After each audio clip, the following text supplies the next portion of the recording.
বৃষ্টি বৃষ্টি খালি বৃষ্টি, একটা দিনও বাদ যাচ্ছে না বৃষ্টি হতে।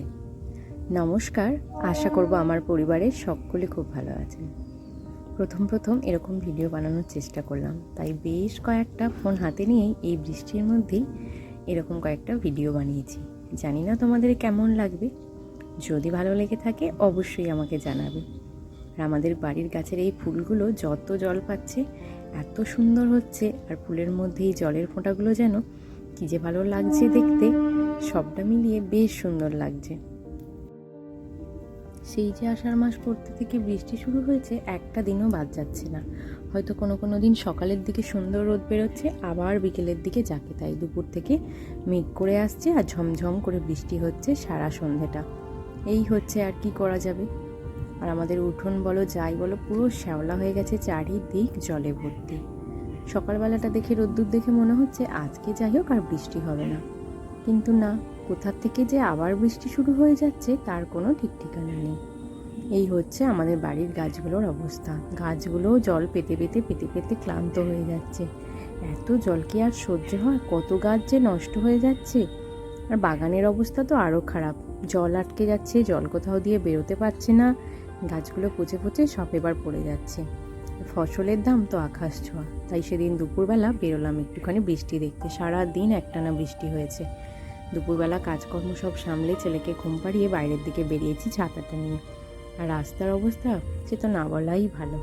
মাটির রাস্তা, জল জমে আছে, পিছল হচ্ছে, আর সাপ পোকামাকড় এত ভীষণভাবে বেড়েছে দিনের বেলাতেও ভয় করে। আর চারিদিকে প্রচুর ঝোঁক হয়েছে আমাদের এখানে, যেহেতু বাগান, ঘাস, বন জঙ্গল একটু বেশি, আর পুকুর তো কানায় কানায় ভরে গেছে। বৃষ্টির মধ্যে পুকুর পাড়ে দাঁড়িয়ে থাকতে বেশ ভালো লাগছিল। এই হলো রাস্তা, আর এই হলো পুকুরের জলের অবস্থা। এত পুকুরটা ভরে গেছে, যদি টানা বৃষ্টি হয় কোনোদিন না রাস্তায় জল উঠে পড়ে। রাস্তায় দাঁড়িয়েছিলাম, পুকুর পাড়ে টুকটুক করে জল পড়ছে সেটাই দেখছি। আবার সন্ধ্যাবেলার দিকে তো আমি সেদিন আবার একটা সাপও দেখেছিলাম, এই পুকুর পাড় থেকে উঠে রাস্তা দিয়ে যাচ্ছে। কি যে ভয়ঙ্কর এক অবস্থা তার ঠিক নেই। এদিকে ম্যাও বিড়াল কি করেছে, বৃষ্টি পড়ছে কোথাও না যেতে পেরে জানলায় উঠে বসেছে। আমাকে দেখতে পেয়ে আবার ভয়ে ছুটে পালালো। কে ওকে বলেছিল চলে যেতে? আমাদের এই পুরো রাস্তাটার অবস্থা খুব খারাপ। কী করে যে এই বৃষ্টির দিনে কাটাই সেটা আমরাই জানি। আর আমাদের এখানে এত বাগানের জন্যই এই সাপ, বিভিন্ন ধরনের পোকামাকড়, ঝোঁকের এত উপদ্রব। কিন্তু কিছু করার নেই, বর্ষাকালটাতে একটু সাবধানে থাকতে হবে। ঘরের ভেতরেই সাপ চলে আসে অনেক জায়গাতে, আমরা তবু বাড়ির বাইরেতে দেখতে পাই এসবগুলো। আমাদের বাড়িতেও প্রচুর গাছপালা আছে, তাই একটু ভয় লাগে, সাবধানেই থাকা হয়। হঠাৎ করে বিকালবেলা ঝমঝমিয়ে আবারও বৃষ্টি। একটানাই প্রত্যেক দিন বৃষ্টিতে কাজেরও প্রচুর ক্ষতি হচ্ছে। সবজিপাতি সে আর কি বলা যায়, সব নষ্ট হয়ে গেছে। বাজারে যে সবজিগুলো পাওয়া যাচ্ছে আকাশ ছোঁয়া দাম। বৃষ্টি হোক, সন্ধে হয়ে গেছে, গরম গরম চা বসিয়ে দিলাম। হাজবেন্ডের জন্য লিকার চা, আমার জন্য একটু দুধ চা বানালাম। বেশ অনেক দিন পর দুধ চা নিজের জন্য বানিয়েছি। তার সাথে বিস্কুট খেতে ভালো লাগলো না, তাই নিয়ে নিলাম ঝুড়ি ভাজা আর মুড়ি। আর এই খেলনাটা আমার ছেলেকে ওর বড় কাম্মা বেড়াতে গেছিলো দিয়েছে। সে যে পেয়ে রাতের আমাদের ঘুম চলে যাওয়ার অবস্থা, মাঝে মাঝেই জ্বলে উঠছে হাত ঠেকলে, আর সুন্দর একটা আওয়াজ করছে। যে কি ভয়ঙ্কর পরিস্থিতি, কিন্তু ছেলে আমার বেশ মজাতেই আছে, ও এটাকে ছাড়া ঘুমাবে না। গতকাল আমরা বেরিয়েছিলাম বিকেলবেলা শেওড়াফুলি যাব বলে, কিছু ফল কেনার ছিল, আর একটু ঘোরাঘুরিও হয়ে যাবে ছেলেকে নিয়ে। ছেলে আবার এরকম রেডি হয়ে যায়, ফোনটা দেখতে পেয়েছে, আমাকে বলছে আমাকে কেমন লাগছে একটু বলো। তখন সময়টা ছিল বিকেল। বৃষ্টির জন্য তো কদিন বেরোনো হচ্ছে না, ছেলেও আমার ঘুরতে যেতে পারছে না, বাড়িতে বন্দি জীবন কাটাচ্ছে। তাই বিকেলবেলা যেদিন একটু বৃষ্টি হচ্ছে না সেদিন ছেলেকে নিয়ে ঘুরতে বেরিয়ে পড়ছি। কোথাও না গেলেও আমাদের বাড়ির কাছেই যেহেতু স্টেশনেই তাকে নিয়ে যাই। 2-4টে ট্রেন দেখতে পায়। পাখিরাও এবার ঘরে ফিরে চললো, কিছুক্ষণ বাদেই সন্ধে হবে। ব্যাস, আমরাও রেডি হয়ে বেরিয়ে পড়লাম, আমি, হাজব্যান্ড আর ছেলে। মাটির রাস্তা ধরে চললাম এবার স্টেশনের উদ্দেশ্যে। সেখান থেকেই আমরা ট্রেন ধরবো। শুধু মাটির রাস্তা বলে নয়, আমাদের এখানে পিচের রাস্তারও অবস্থা খুব খারাপ। প্রচুর গাড়ি চলাচল করে, সেই তুলনায় রাস্তা খুব খারাপ। রাস্তা যে সারাই হবে তার দিকেও কোনো খেয়াল নেই কারোর। চলে এলাম আমরা স্টেশনে। ছেলে আর হাজব্যান্ড ওদিকে টিকিট কাটছে, আমি এখানে বসে অপেক্ষা করছি। বেশ ভালো লাগছে, যেহেতু কাল ছিল শনিবার, জলযাত্রীর ভিড়ও ছিল। আমাদের স্টেশন দিয়েই এত জলযাত্রী যাচ্ছে, মনে হচ্ছিল যেন আমাদের স্টেশনেই হয়তো যত লোক এসেছে। আবার রবিবার, মানে আজকে তো আবার বেশিই ভিড় হবে। বলতেই দেখলাম উল্টো দিকের একটা ট্রেনও চলে এলো। আমাদের ট্রেন আরও কিছুটা সময় দেরি ছিল, তাই আমরা বসে আছি, নানান লোকজন দেখছি, ট্রেন দেখছি। কিছুক্ষণ অপেক্ষা করার পর আমাদেরও ট্রেন চলে এলো।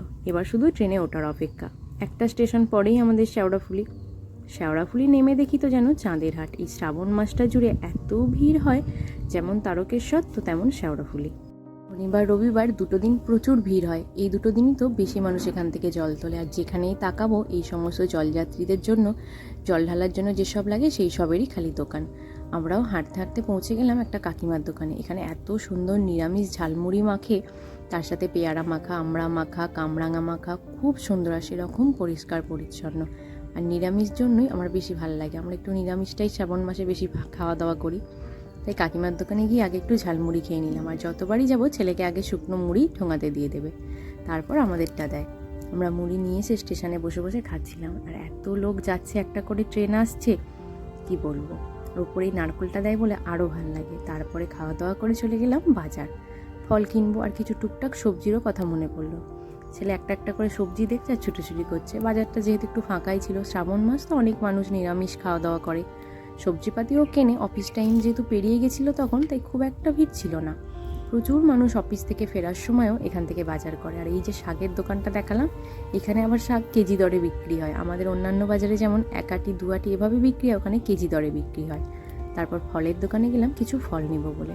প্রয়োজন মতো যা যা ফল লাগে সেগুলোকে কিনে নিয়ে মনে হল একটু কুমড়ো নিয়ে যাই বাড়িতে। কয়েকটা দিন যেহেতু নিরামিষ হবে, তাই কুমড়োর তরকারি দিয়ে লুচি, পরোটা বা রুটি খুব ভালো লাগে। তার কাজকর্ম মিটিয়ে ফেরার পথে 1 কাপ চা খেলাম। আর আসার সময় এই মন্দিরটা পড়ে, এখানেও দাঁড়িয়ে কিছু ছবি তুলে নিলাম, একটু ভিডিও করে নিলাম, ঠাকুরকে প্রণাম করে বাড়ির দিকে রওনা দিলাম।